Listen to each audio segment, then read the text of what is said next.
என் உயிரிடும் மேலான ஆத்ம பந்துக்களுக்கு எம்பெருமானை பிரார்த்தித்து அனைத்து நலன்களும் வளங்களும் பெற்று நலமாக வளமாக வாழ்வாங்கு வாழ ராமானுஜரை பிரார்த்தித்து ஆசீர்வாதம்.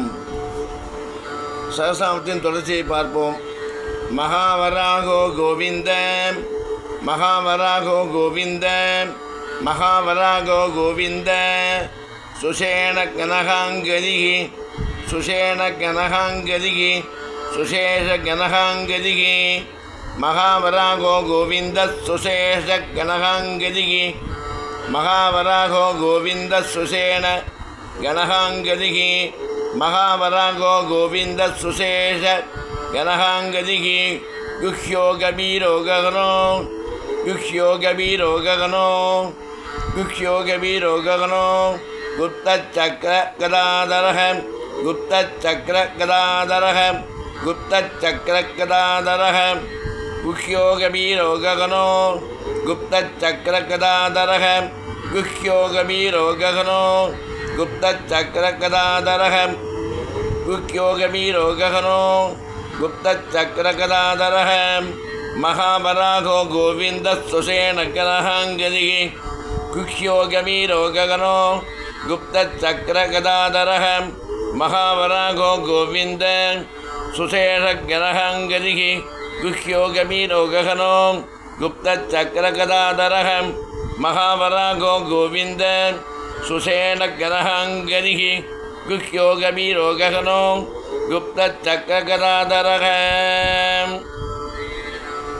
எல்லாரும் எம்பெருமான் நாமத்தை சொல்லி பலனடைந்து பயனடைய வேண்டும் என்பதற்காகவே சகஸ்ரநாமத்தை சொல்ல சொல்லி மலையப்பனுடைய வேறொருள் கருணை அதை புரிஞ்சுட்டு நம்மளும் அதுக்கேற்ற மாதிரி நம்மளை மாற்றிக்கிற அளவுக்கு நம்ம வாழ்க்கையில் மாற்றங்கள் ஏற்பட்டு நிற்கும்.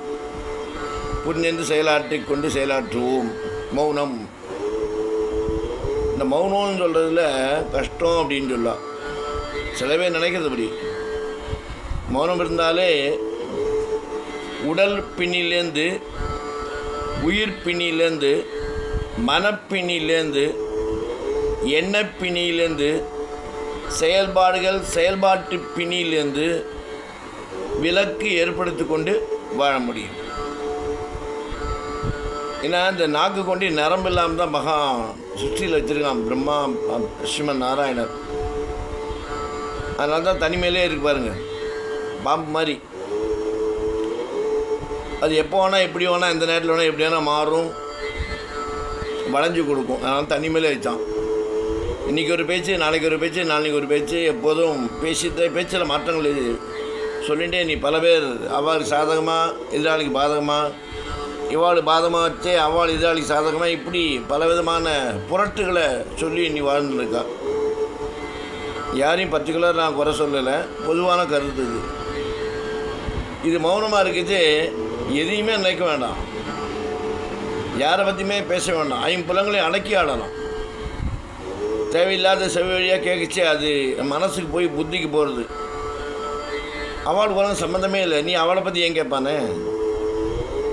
சொல்கிறவாளுக்கு உன்னோட பேசுறதுக்கு ஏதாவது ஒரு வாய்ப்பு வேணும், உன்னோட பேசணுன்றதுக்காகவே தேவையில்லாத கதையை அழுக்கு முட்டையை அவுத்து விடுறது. இதனால் பாபக்கர்மா அவள் நம்மள்கிட்ட பாதி டிஸ்சார்ஜ் பண்ணுறான். அவள் எங்கேயோ இருப்பா, யாரை பற்றி சொல்கிறியோ அவளுக்கு உனக்கு சம்மந்தமே இருக்காது.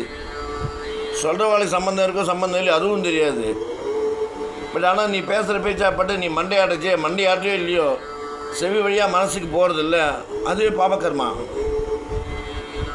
உன்னுடைய பாவமூட்டை எவ்வளோன்னு உனக்கு எனக்கு தெரியாது.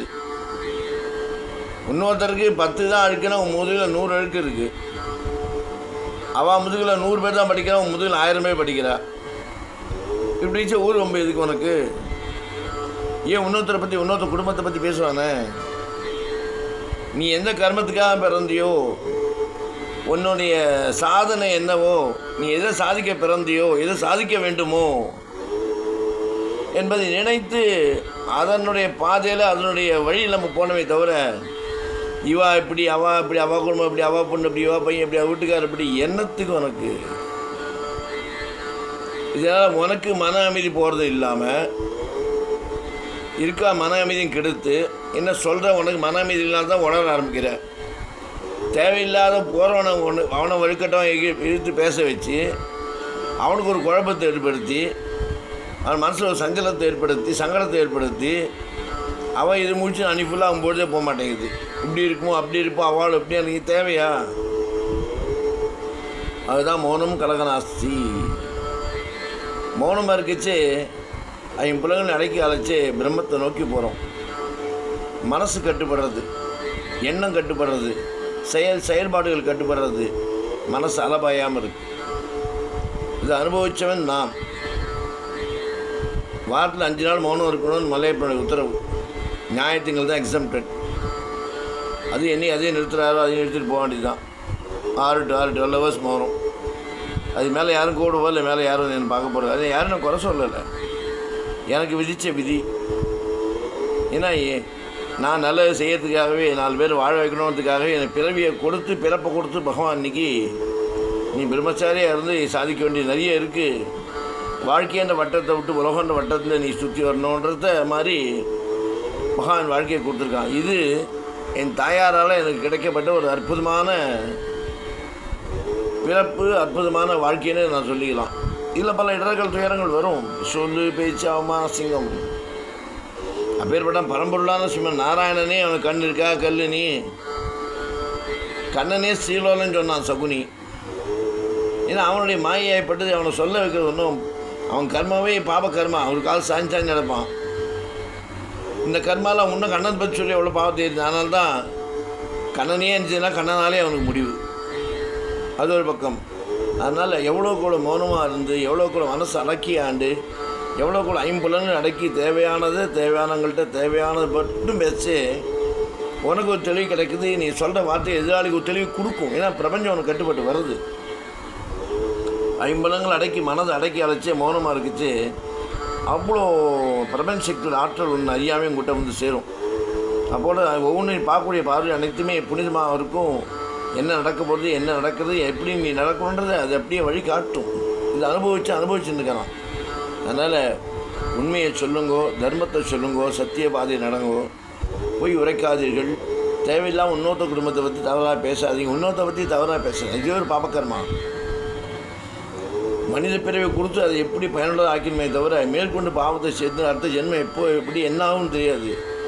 நம்மளுக்கு மரணமே எப்படி சம்பவிக்கணும் அதுவே தெரியாது. இந்த நிமிஷம் இந்த செகண்டு நான் அவங்கள்ட்ட பேசிக்கிறது நிச்சயம். இதுக்கப்புறம் எப்படி என்ன போய் நம்மளுக்கே தெரியாது. எல்லாம் சர்வேஷங்க இதுதான் இருக்குது.